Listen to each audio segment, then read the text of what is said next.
I have to talk about Gaza because it seems like an abdication of responsibility not to. And also, I have eyes. And this week, we've just been struck with so much heinous news, setting aside the fact that, Steve Witkoff allegedly is organizing, some ceasefire with Hamas. Israel's still like on the know of all that. Like, as long as Israel's not involved, it's like, none of this means anything. But this week, just in the last few days, we've seen some of the most horrendous images I think we've seen. And kind of, one of the ones that are sort of so emblematic that are burned into your memory. And also, we know that basically Israel, as I last mentioned when I was bitching about this, the only people who are left in Gaza, I think I put it then, are children and heroes. And that's sort of who is being targeted. And so 2 Red Cross workers were deliberately killed in their homes in Gaza. Red Cross workers. They weren't even out. Usually Israel likes to kill emergency aid workers when they're like actually trying to save someone. No. In their homes. And then the children of a pediatrician who was on the job, who was working to save other children's lives and other people's lives. 9 of her 10 kids were killed. The 10th survived, was injured. There are images of her holding her 9 children in body bags. Then there is an 11-year-old, an 11-year-old named Yakin Hamad, who was an influencer, which is sort of feels like a weird way to reference her, but she did online content and tried to spread joy. She said, quote, bring a bit of joy to the other children so that they can forget the war. She was killed I believe in her home, Yakin Hamad. And then a 5-year-old whose name is Ward, who actually was this girl. If you have seen this image, it is the silhouette of a young girl escaping the flames of a strike that happened on her school. Remember early on in the genocide when they were like, oh no, we don't target hospitals. Are you kidding me? We don't target schools. Don't look back. Don't look at all the schools and hospitals we have targeted in the past. So there she is. She's rushing to, look around for things and survivors. Again, she survived. She's 5 years old. And now we are seeing images of the limited humanitarian aid that's been let in by the grace of Israel.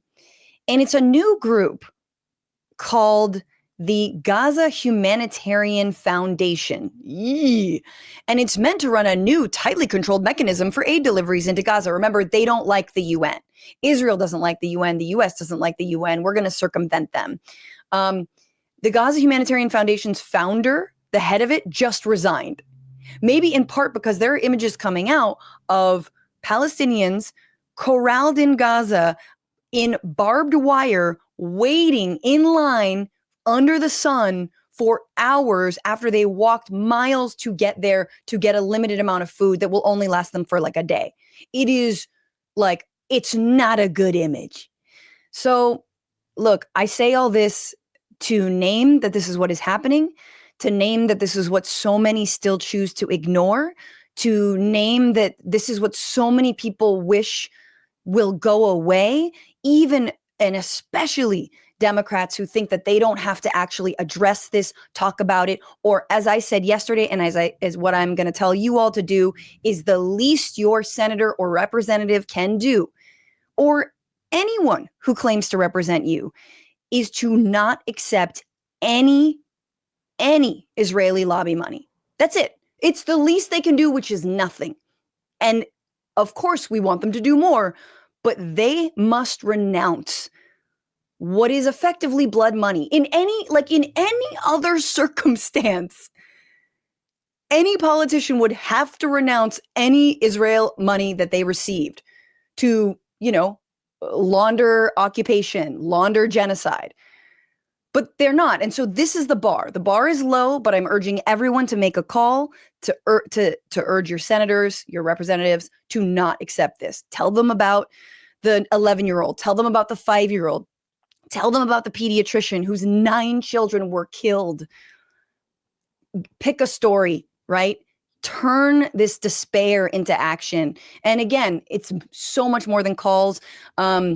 I believe if you are in a union, there's a training that's happening in the next few days, and I'll get more information about it, where you can train your labor union and figure out how you all can withdraw your own dues or labor from any kind of weapon sales that happen to be, or any kind of machinery that is going to Israel and going to this genocide. Labor also has huge amounts of power. We talked about that when we talked about the Starbucks Workers United, and how actually the boycott calls for Starbucks invigorated the labor struggle for the union. So again, don't think these are separate, and don't think that anyone worth their salt, even pundits, cannot talk about this stuff.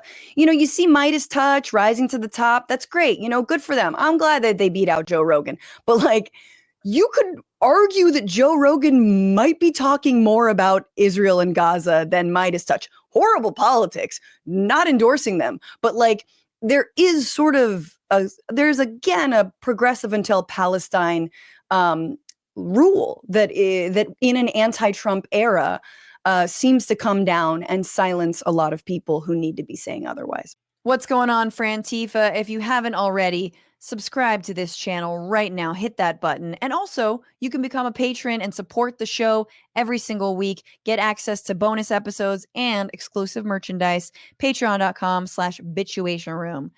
Do